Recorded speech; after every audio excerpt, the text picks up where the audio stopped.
Good afternoon. Hi. Thanks for taking time to see me over lunch. Uh-huh. I appreciate it.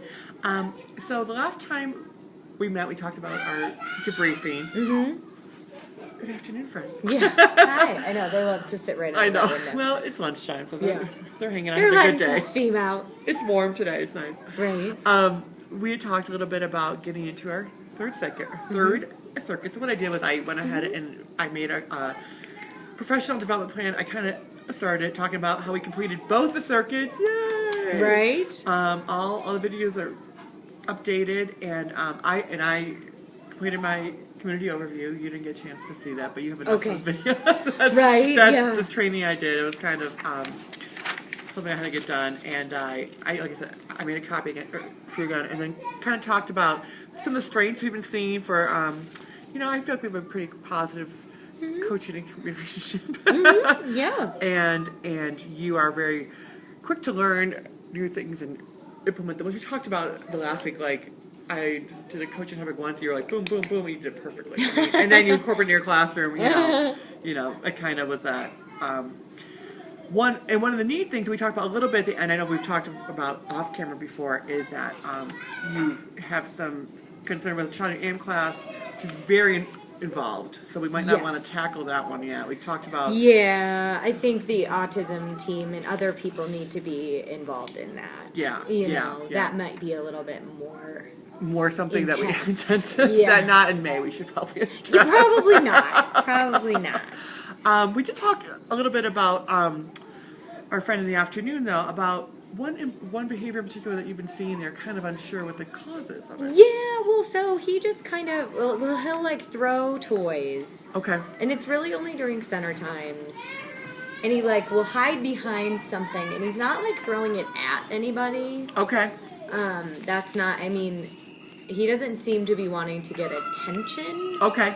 Necessarily, or like from peers. Sure. Like he's not throwing them at anybody purposefully, but he's kind of like crouching down behind shelves and starting to throw things. Is it disrupting other children, or is it kind of more that going into it? Now, is he coming back to you again next year, or is he going up? Moving on? Yes, he's coming back next year. And we want to promote pro-social behavior, and throwing toys isn't going to be a good example for other Right. children. Yeah, I think sometimes because we've been trying to ignore it, I think a lot of the other kids have just ignored it too, which is good. So it doesn't necessarily disrupt center time a whole lot. Right. But it's just definitely something that we've been noticing has sort of started. Yeah, and maybe can try to figure out what the antecedent is of that. I mean, what kind of, is the consequence? What is he getting out of doing that? Right, because he only really does it he doesn't do it in other parts of the day. Only center time. Mm-hmm. Like he doesn't run around and throw, during circle, he doesn't do any of that. And I'm not usually in here during center time a lot, so I haven't seen that behavior. That's interesting. Right. Okay. Okay. Well, then why, what we could do, I know I talked a little bit about doing the BIR, but maybe it sounds more like maybe you and I can do a little coaching on topic with the whole trying to think back to what the real antecedents, and consequences of behavior are of it, and kind of go through a training again to refresh both of us. And then kind of I can come in and do some, talk to parents just a little bit about what we're trying to see, and then show you how to fill out some forms again. I know it's probably been a while. Yeah, no, exactly. And a lot of stuff we do in our head. I mean, lots of them in my head, but I'm like, sometimes it helps to have it to form and write it out, and you kind of see what the antecedent is and what is the root cause of it. There's no rest. So I said hi to you before you ignored me too, by the way. Here's your headphones. Your headphones. So doing kind of like a strategy skill set tool, and this is going to run a little different. I know in times past we filled it out and it's been more like I model, where I think this will kind of be going over some of the background. The background of, I call it the ABC charts, what I like to refer to it as. Maybe filling out one together. Sure. Before he comes in, we can kind of do it from our memory together, and then maybe coming when he's here one day, I can come in and we can fill it out together when he's here. Like doing it as like a model practice. We can fill it out together, and then maybe you can do a couple more after, the rest of the week, but I'm not here. Uh-huh.